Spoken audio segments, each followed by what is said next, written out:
Did you know that the Knicks are in the midst of the most dominant run in NBA history? Since Game 3 of the first round, they haven't lost, while outscoring opponents by 262 points, the largest differential ever over an 11-game span. But in the finals, they face a completely different challenge, Victor Wembanyama and the Spurs. Because while the Knicks have been steamrolling everyone in their path, San Antonio has been nearly unbeatable whenever Wemby's on the court. Since February 1st, he's played at least 20 minutes in 44 games. The Spurs have won his minutes in 42 of them. So while both teams have looked unstoppable, they got there in very different ways. But in this matchup, who actually has the edge? How can each team gain the upper hand? And ultimately, who's winning the NBA Finals? These are the questions we're going to be answering in today's video, brought to you by PrizePicks. Starting with the fact that these have been, statistically, the two best defensive teams in the playoffs, which is fascinating because they couldn't be more different. Let's start with the Spurs. They've got a few notable superpowers, like their ball pressure. Whether it's Castle, Vassell, or rookie Carter Bryant, setting up the offense isn't an easy task, which is somewhat a function of another superpower, their speed. They're capable of flying all over the court, closing out to shooters, and they rotate on a string, just erasing space in the blink of an eye. It's all built around the biggest superpower of all, Victor Wembanyama, who might already be the most impactful rim protector of the entire three-point era. During their Western Conference playoff run, he contested 92 shots within 6 feet of the basket. Players shot 19% below their typical average on those attempts. He turns the best looks in the sport into inefficient offense. But more importantly, for every shot teams take on him in the paint, you have another 5 possessions where they decide to not even try it. Their entire defensive scheme is structured around the fact that when he's in the paint, offenses aren't, so the goal is to keep him as close to the basket as possible. When their opponent plays a non-shooting big, that makes it easy for him. Against pick and roll, he'll pick up the ball and drop coverage. His length and agility allow him to take away the space while still getting back to the roll in time to not give up high percentage offense. And then, of course, in any other offensive setup, he'll just play free safety, roaming away from the non-shooter to protect the rim. This is where Karl-Anthony Towns creates a unique advantage. He's an outlier three-point shooter at the center position who plays above the break. Shot blockers can't leave him to help.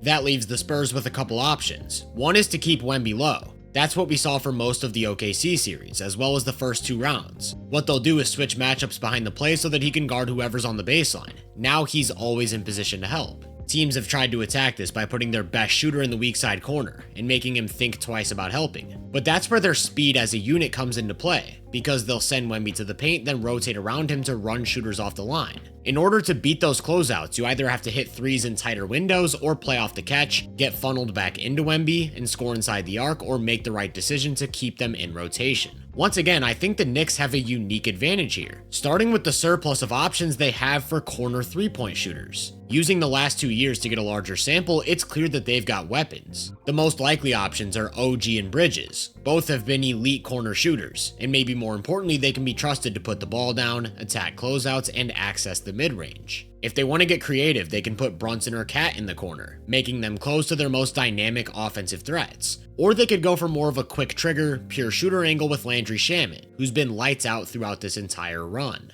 All that's to say, they have dynamic offensive threats across the board, which is something that the Spurs haven't really seen yet. If they're keeping Wemby low, he'll be stressed to make decisions, close out to shooters, and cover ground in ways he hasn't had to, especially if they go to some of the offensive setups that worked for the Thunder. For example, emptying that weak side corner and either pulling Wemby into action or making him help from above the break. Or moving your point of attack to his side of the court, making him defend from one pass away with one of your best shooters in the strong side corner. That's a tough spot to help from. In simpler terms, I just don't think it's going to be as easy to keep Wemby low like they've done in the past. They've still got another option though. Match Wemby up with the weakest shooter on the court, send him to the paint at all times, and don't close out to his man. Let him catch the ball in space. We've seen that strategy a few times throughout the run. With the Wolves, it was either Terrence Shannon Jr. or Jalen Clark, and they never figured it out. With the Thunder, it was mostly Alex Caruso, but he got unconsciously hot from 3, so they had to switch it up midway through the series. Interestingly enough, the Spurs actually already did this against the Knicks on March 1st. They put Wemby on Josh Hart, had him completely abandon him to take away the rim. They were willing to let Hart catch the ball and live with the results, which completely broke New York's offense. No matter what they did, Wemby was there. They tried using Hart as a screener, to which he picked up the ball in high drop coverage, showed his length, and took away the paint.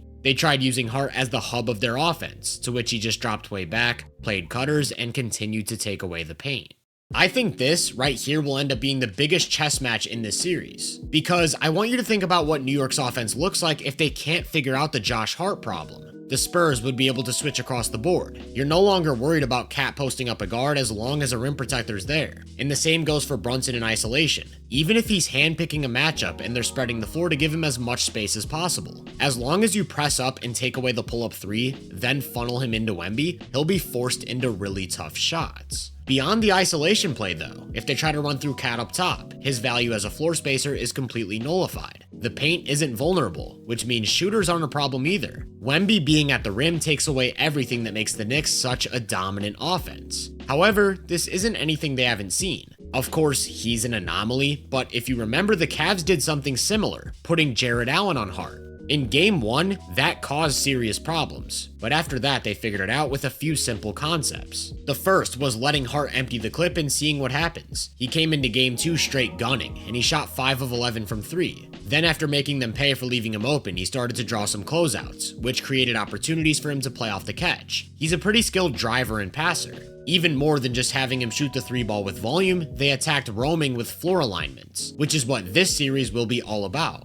They know Wemby wants to help at the rim. It's a lot harder to help from above the break than the corner. I'm sure they'll have Hart float around the wing or the top of the key while running more of their offense from the corners or even an empty side. Then what starts to happen is Wemby has to get more aggressive, help earlier, and then you can have Hart stampede into the paint or set off-ball screens. That value trickles down into every facet of the offense. Now the Spurs have to avoid mismatches, be more calculated with how they bring help. Then the paint starts to open up. Better shooters start to get open. Execution is everything. The Knicks can't ever get lazy. Every possession has to be intentional or Wemby's going to take away the paint. Hypothetically, if they aren't able to figure it out, one huge strength is that they can always turn to their bench. Earlier I mentioned Shamit. They've also got Deuce McBride. These are knockdown shooters who can space the floor. And when they go to these lineups featuring 5 great shooters, it becomes nearly impossible for the Spurs to keep Wemby at the basket without conceding something. That's how you start to open up everything. The cat-centric offense, the two-man game, and maybe most importantly, Brunson ball. Brunson operates in a similar fashion to Shea.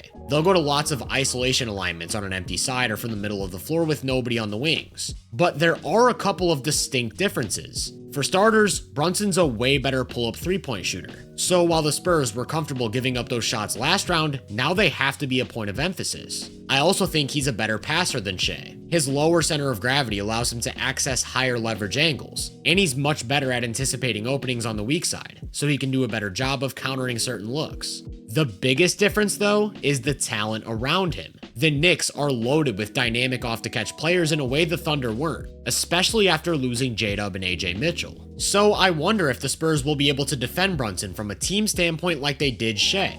That series opened with very aggressive nail help, loading up on the ball early and occasionally coming with a hard double team. That got picked apart. By the end of the series, it was more about stunting at the ball and recovering to shooters, to which they couldn't beat closeouts. In my opinion, on-ball defense feels a lot more important in this series than it did in the others. If Wemby's gonna be spaced out and you can't load up on Brunson in the same way, it's imperative that you keep the matchups you want. Castle is going to be tested in this series. Can he contain Brunson in space without fouling? And across the board, pressure has to be tight. They have to be physical. Make the Knicks go to multiple actions and force them to play later in the clock.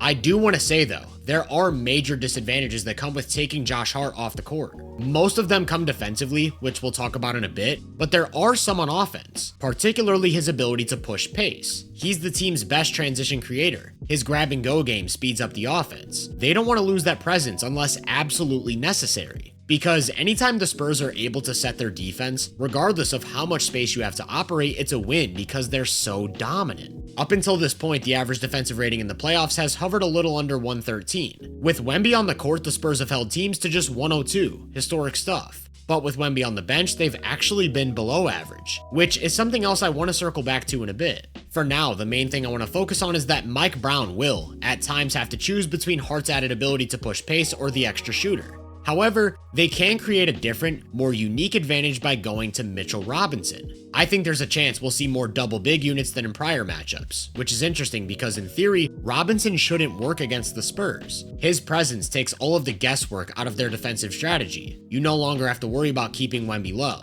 he'll just roam off of Robinson. It's not that simple though, because he's one of the best offensive rebounders in NBA history. Anytime Wemby leaves him, he wins inside position, and second chance offense is too efficient to consistently give up. That's actually caused problems for the Spurs in the past. In the NBA Cup final, Mitch grabbed 10 offensive boards in 18 minutes. As a team, they had 23 offensive rebounds. Then, on March 1st, they had 18. That's way too many second chances, and I wonder whether or not the Spurs can keep them off the offensive glass. If so, it would take committing extra attention to Robinson, which makes him a floor spacer, despite not really being a threat to score. You'll often see him start possessions in the short corner opposite of Brunson. Because they don't want to leave him, it simulates the effects of a 5-out, giving Brunson access to the paint. It's the same thing with pick and roll setups. When he's on the court, their offense tends to turn spread pick and roll heavy. As a defense, you want to take away Brunson's space, but let Robinson roll behind you and you open up a new set of problems. So by default, he forces teams to play a deeper drop coverage. That gives Brunson space to either get to his pull-up jumper or work his way inside the arc. Then Robinson can serve as a roadblock, fighting for position and preventing Wemby from helping on the ball. You have to wonder if the Spurs lose trust in their ability to counteract this effect and start intentionally fouling. We've seen plenty of hack-a-Mitch throughout this run. He was an unbearably bad free throw shooter before he broke the pinky on his shooting hand. As things currently stand, we still aren't 100% certain if he's even playing. If he's good to go though, I think he's the biggest X factor in this series. He creates space, he creates mismatch problems, he makes up for a lack of transition play by adding to the rebounding margin, and most of all, he gives them a lot more flexibility on the other side of the ball. But before we get into that, I want to take a moment to thank PrizePicks for sponsoring today's video. If you know you can play responsibly and you have the means to do so, PrizePicks is America's #1 daily fantasy app. So if you're looking for a place to get in on the finals, use code HMA and get started. There's always uncertainty heading into Game 1. Right now, you can start your lineup with an NBA Finals max discount. All Brunson has to do is score a single point to get a win. As for my other picks, I'm expecting OG Anunoby to play a big role in how the Knicks approach the Wemby problem, so I've got him for more than 11.5 points. And on the other side, Harper's slashing ability should be something the Spurs lean on. He's had 2 really good games in a row. I've got him scoring more than 10.5 to open up the finals. And it's that simple. Find the stat you want, pick more or less, and you've got your lineup. If you sign up for PrizePicks with code HMA and play $5, you get $50 in lineups instantly. So either download the app or click the link in the description to get started and let me hear your picks down in the comments. Throughout this playoff run, the Spurs have established themselves as a premier transition offense. They get lots of stops, then they turn those stops into easy offense with relentless downhill pressure, which is something the Knicks haven't had to deal with. The Hawks were far and away the best transition offense they had to face, and while they caused trouble to open up the series, New York ultimately figured them out, so that's something I'll be looking out for, especially if they're forced to go away from Josh Hart. You can't let the Spurs dominate the transition scoring margin. In the half court, everything is about how you approach Victor Wembanyama.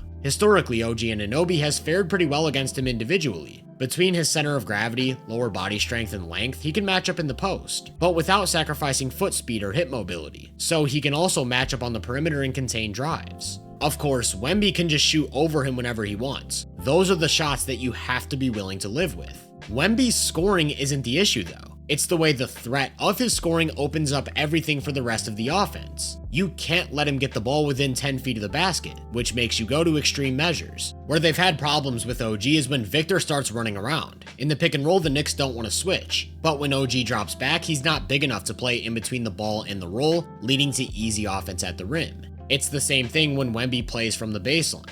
OG can't help off of him without giving up a lob and easy points. Sure, OG could always sell out on Wemby and trust his teammates. You make it harder for Vic to score, but at what cost? OG is the Knicks' best defensive playmaker. By staying home, he's no longer in position to make any sort of rotational plays. That makes it a lot easier for the Spurs to take care of the ball and score in the paint.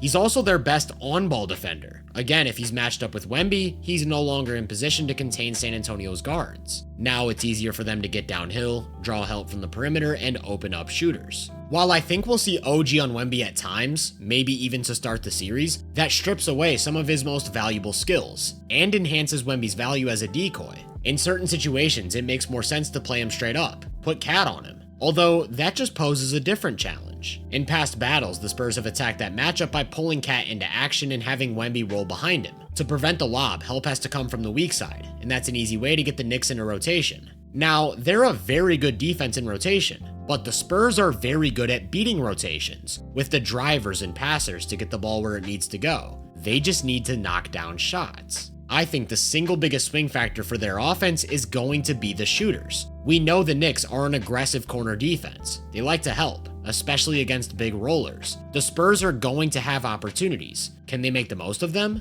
I'm not at all worried about Champagnie or Vassell. I think both of them will capitalize. This series is going to be about everyone else. The Knicks have to pick a poison. That might be letting Carter Bryant, Keldon Johnson, and the guards take catch-and-shoot threes. However, they might not have to pick that poison during the Mitchell Robinson minutes, which is what I was talking about earlier. With Mitch, they've trusted him to drop back against Wemby's pick and rolls and hold his own, which has been their best shot at keeping him away from the basket. He's much better than Cat at handling one-on-two situations, and he has the tools to protect the rim without needing extra help. That forces Wemby to shift his approach, and he's always got a counter. In these situations, it's been the pick and pop. That's his way of forcing Mitch to make decisions. If he stays attached to the screen, those guards get downhill, help has to come from the perimeter, and we're back to square one. If he drops back and helps on the ball, everybody else can stay home, but that's when Wemby gets open from three. And I wonder if the Knicks are willing to give that up. I don't think it's a terrible strategy. Of course, he can get hot, but instead of letting him dive at the rim and break your entire defensive scheme, make him prove he can beat you from the three-point line first. His unique skill set goes so far beyond jump shooting though. The few times we've seen Wemby versus Mitch this season, the Spurs just started using him like a 7'5" wing. They'd have Brunson's man set down screens for him to curl into open space and play on the move. Their coverage has to be perfect, but even that doesn't solve the core issue.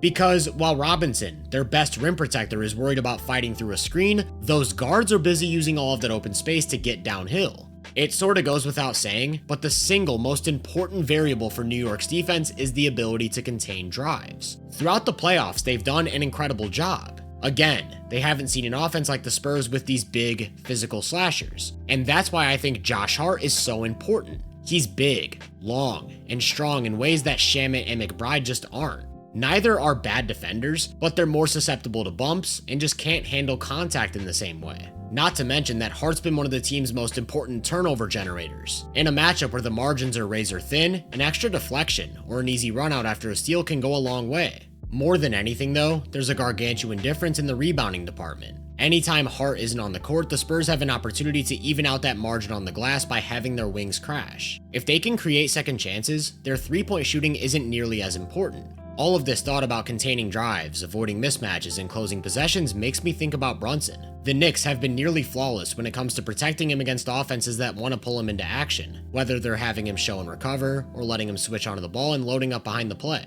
As long as Wemby breaks the spacing, execution has to be perfect from Brunson and the other three guys on the court, which takes me back to lineup construction. They need their best help defenders. To me, the pairing of Robinson and OG is super important. Throwing those two out there, especially in lineups with Cat and forming a big trio of paint defenders, could be the key to stalling San Antonio's offense. Regardless of who's on the court though, the goal has to be to contain drives without leaving Wemby or leaving the best shooters. That's a lot easier said than done, and in certain lineups I think it'll be extremely difficult for them. But in other lineups, it could be a lot easier. That's when the Spurs bench guys are gonna have to hit their threes. If they do, Mike Brown just has to tip his cap. It happens. In terms of most likely outcomes, I like the Spurs top 5 a little bit more from a pure matchup perspective, and a lot of that is Wemby just having such an outlier amount of value. However, I trust the Knicks 6 through 9 a lot more, as long as Robinson's good to go and doesn't get played off the court. I truly think he's the X factor in this series, because what happens if you have to go to Ariel Hukporti or small ball against the Spurs team that just eviscerates the paint? That wouldn't be good. If Robinson's on the court, healthy, I think the Knicks have a big advantage, especially in the non-Wemby minutes. Even if it's 2 or 3 short stints, they can turn to more cat-centric lineups against Kornet and just dominate those stretches. The Spurs are going to need Wemby to play 38 to 40 minutes a game. That's what they needed to beat the Thunder, and they won his minutes in 6 of the 7 games. I think the level he's at right now is enough to single-handedly swing the outcome of this series in ways that you just don't really see from individual players. But it would still require the right execution.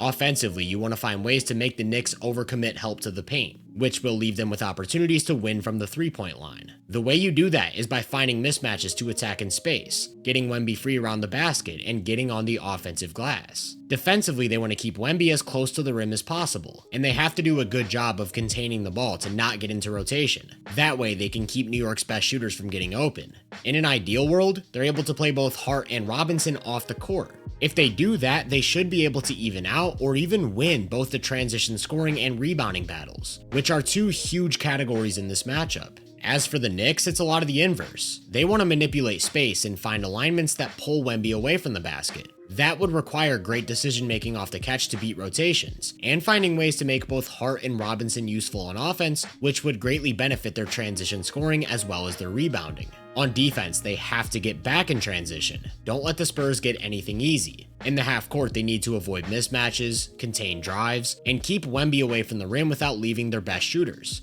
And finally, they're gonna have to dominate the Luke Kornet minutes. Because, like I said, the Wemby minutes could be enough to win the series, alone, and they don't lose those often. The Knicks don't necessarily have to win them though. There's a scenario where Wemby's a plus on the court, but New York gets the 4 wins. From what I've seen, a lot of people seem to be understating how close this matchup actually is. My biggest takeaway, after looking at everything and rewatching all 3 of their duels, is that it'll come down to coaching. Who makes the right adjustments at the right time? Who plays the right lineups? Who's able to dictate the flow in crucial moments? The game within the game, related to Josh Hart and Mitchell Robinson in particular, could decide the series. All things considered, from a competition standpoint, I think the back and forth and margins will be like that of a 7-game series. And if I were forced to make a pick, I'd ever so slightly lean towards the fresher, better rested Knicks squad, bringing the trophy back to the mecca of basketball for the first time in 53 years.